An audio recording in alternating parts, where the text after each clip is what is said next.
അയ്യോ കൊള്ളാം. എന്തുവാ ഈ പറയുന്നേ? ഒരു വീട്ടിലെ ഒരു സന്തതി വീട്ടിലുള്ള 5 പേരെ കൊല്ലുകയെ. അപ്പോൾ ഒരാളെ കൊന്നേച്ച് കൂളായിട്ട് 1.5 കിലോമീറ്റർ സഞ്ചരിച്ച് ഞാൻ അടുത്തവനെയും കൂടെ കൊന്നിട്ട് വരാം കേട്ടോ എന്ന് പറഞ്ഞ് പോകുന്നതല്ലേ അയാൾ പോകുന്നത്. എന്താണ് അവൻ്റെ മാനസിക പ്രശ്നം? ഒന്ന് അന്വേഷിക്കട്ടെ. അങ്ങനെയാണെങ്കിൽ പിന്നെ ഇതിൻ്റെ അന്വേഷണമാണ്.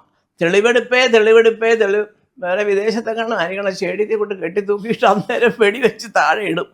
ഒരു തെളിവെടുപ്പും വേണ്ട, കൊന്ന ശവം നമ്മുടെ കയ്യിൽ ഇരിക്കുകയല്ലേ. എന്താ തെളിവ്? എന്തിനെ കൊന്നു, എങ്ങനെ കൊന്നു, ആര്? ആ പറയുന്ന ആൾ തന്നെ പറഞ്ഞത് ഞാൻ തന്നെയാണ് കൊന്നത് 5 പേരെ എന്ന്. ഇനി എന്താ തെളിവ് വേണ്ടേ? അതല്ല, അങ്ങനെയല്ല. നമ്മൾ ഏത് വഴി കൂടെയാണ് ഈ കൊന്നത്, എങ്ങനെ കൊന്നു, ഇതിൻ്റെ പേരും പറഞ്ഞ് ഒരു 6 മാസം നടക്കും. അതെനിക്ക് പലപ്പോഴും സത്യം പറയുക, എനിക്കാകെ വിശ്വാസം എനിക്ക് ജുഡീഷ്യറിയില്ല. നല്ല ഈ വിധി പറയുന്ന ജഡ്ജിമാരും എല്ലാം ഇവിടെ ഉണ്ട്.